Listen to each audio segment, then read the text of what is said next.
Chittagong city কর্পোরেশনের mayor doctor শাহাদাত হোসেনের হই চট্টগ্রাম শহরের ডিসি পার্কের মতো করে সাজাই তোলা হইব। তিনি গত হাই সীতাকুণ্ডর ফৌজদারাডর ডিসি পার্কের মাসব্যাপী ফুল উৎসবের জের এসব কথা হই। খুব খারাপ লাগে, কি লাগে নইলাম এত সুন্দর জিনিস যারা এটা বানাইয়ে ইয়ান শুধু সাটগাবাসী ন আপনার মনে হতে এই উপমহাদর্শক যদি এই জিনিসটা না ফোকাস করতে পারি বাংলাদেশের বাইরের যেসব জায়গা আছে সার কান্ট্রি এবং অন্য জায়গার তুলে এটা সাইবার লাগে। চট্টগ্রামে তো আরও কিছু করি, বিশেষ করে আশকার ডিগির পার, বেলোয়ার ডিগি, তারপর দেবার পার ইনুরে আরা এই ধরনের একটু সৌন্দর্য মণ্ডিত করি গরিবেল্লাই ইয়ান আরা চিন্তা ভাবনা করি এবং ইয়ান হল্লা আরা হাজ করে যাই। কারণ আরা সাইড দিয়ে এই আশকার ডিগির পারটার ইন যদি ওপেন হয়ে যায় ইন আসলে সাইবার মতো হইব। আর ইয়ান ইনফ্যাক্ট এত বড় একখান জায়গা এবং এন্ডে যে এত ফুলের সমারোহ ইয়ান আসলে মনোমুগ্ধকর। 134 প্রজাতির লক্ষাধিক ফুলের সমাহার ডিসি পার্কত 194 একর জায়গাত মনোমুগ্ধকর রূপ দেখি অভিভূত গিয়ে city mayor doctor Shahadat Hossain. তিনি পুরো ফুল উৎসব ঘুরি ঘুরি চাই মেয়র ফুল উৎসবত জুলাই আগস্ট অভ্যুত্থানের নিহত সকল শহীদের স্মরণে গণ অভ্যুত্থান কন্যার পরিদর্শন করছি। আপনার ছিল মূল একটা ক্রাইম জোন ছিল। আপনারা জানেন যে আমরা সন্ধ্যার পরে কিন্তু এই এলাকায় কেউ আসতে পারতো না। তো আমরা 2022-এর ডিসেম্বরে এই জায়গাটা উদ্ধার করেছি, 194 একর জায়গা।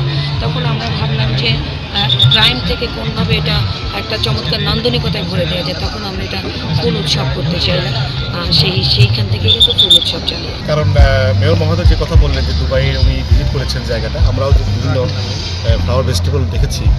এরকম একটা পরিবেশ কিন্তু পৃথিবীর অনেক দেশে থাকে না। কারণ এই সারাউন্ডিংসটা যেটা চমৎকার পরিবেশের মাঝে একটা ফুলের বাগান, এটা আমার ভাবনার বাইরে ছিল। কারণ আমি আসলে জেনেছিলাম যে এরকম একটা ফ্লাওয়ার গার্ডেন এখানে আছে। তো এখানে এসে যেটা মনে হলো আমার কথা এক কথায় ইমপ্রেসিভ, অসাধারণ। আমি ডিসি মহোদয়কে জন্য বিশেষ ধন্যবাদ দিতে চাই। মেয়র মহোদয়ের উপস্থিতি নিঃসন্দেহে। চট্টগ্রাম জেলা প্রশাসনের আয়োজনে এবারের এই ফুল উৎসব উৎসর্গ করাই জুলাই আগস্ট অভ্যুত্থানের নিহত বিয়াক শহীদ দলের উদ্দেশ্যে। গণ অভ্যুত্থান কন্যারা চট্টগ্রাম জেলার 9 বীর শহীদের ছবি সহ নামের তালিকা ডিসপ্লে দেওয়া হয়। আবু সাইদ মুগ্ধ সহ অনেক শহীদের ছবি আছে এবং গণ অভ্যুত্থানের বিভিন্ন চিত্র প্রদর্শনী তুলি ধরনে চট্টগ্রাম জেলা প্রশাসনের ধন্যবাদ জানাই সিটি মেয়রে। ধন্যবাদ জানাই যে ডিসি ম্যাডাম অসম্ভব উদ্যোগ এবং ওর যে একটা ইনোভেটিভ থিঙ্কিং চিন্তাধারা আছে ইয়ান প্রমাণ পাই। সিটি মেয়র এই সময় অন্যান্যর মাঝে উপস্থিত আছিল চট্টগ্রামের জেলা প্রশাসক ফরিদা খানম, ডিজিএফআই চট্টগ্রামের det commander brigadier general Sohel Uddin Pathan, Chittagong বিভাগের অতিরিক্ত পরিচালক কর্নেল শুভ ইসলাম, বিভাগীয় কমিশনার ডাক্তার Mohammad Ziauddin, police commissioner Hasib Aziz, deputy inspector general Mohammad Ahsan Habib Palash, police super Mohammad Saiful Islam Shanto, Sitakunda upazila নির্বাহী কর্মকর্তা K M Rafiqul Islam, DC park প্রকল্পের ব্যবস্থাপক মোহাম্মদ আলাউদ্দিন, সহকারী কমিশনার ভূমি আব্দুল্লাহ মামুন সহ বিভিন্ন সরকারি কর্মকর্তা। C+ TV Chittagong.